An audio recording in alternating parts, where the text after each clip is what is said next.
ఆంధ్రప్రదేశ్ రాజకీయాల్లో పవన్ కళ్యాణ్ కీలక పాత్ర పోషిస్తున్నారు. బీజేపీ తెలుగుదేశం మధ్యలో పవన్ కళ్యాణ్ కీలక భూమిక పోషిస్తున్నారు. ఆయన ఎక్కడి నుంచి పోటీ చేస్తున్నారు అనేది తెలుసుకునే ముందు మన ఛానల్ని సబ్స్క్రైబ్ చేయండి, షేర్ చేయండి. అసెంబ్లీ, లోక్సభ ఎన్నికల్లో టీడీపీ, జేఎస్పీ, జనసేన, బీజేపీ కలిసి పోటీ చేయాలని నిర్ణయించాయి. అయితే సీట్ల పంపకాలపై ఇంకా కసరత్తు జరుగుతోంది. ఈ నేపథ్యంలో బీజేపీ అధిష్టానం పవన్ కళ్యాణ్ను ఎంపీగా పోటీ చేయాలని సూచించిందట. దీంతో ఆయన ఈ నియోజకవర్గం నుంచి పోటీ చేస్తున్నారు. అదే కాకినాడ నియోజకవర్గం నుంచి బరిలోకి దిగాలని భావిస్తున్నట్టు వార్తలు వస్తున్నాయి.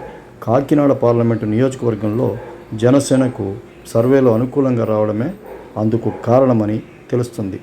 దీనిపై అతి త్వరలో క్లారిటీ కూడా ఇవ్వనున్నట్టు తెలుస్తుంది. ఇటు జనసేన వర్గాలు, ఇటు పవన్ కళ్యాణ్ మరొక్కసారి చర్చలు జరిపి అసలు ఎక్కడి నుంచి పోటీ చేయాలి, అసలు పార్లమెంటు నుంచి పోటీ చేయాలా, ఎమ్మెల్యే నుంచి పోటీ చేయాలని ఆలోచిస్తున్నారు.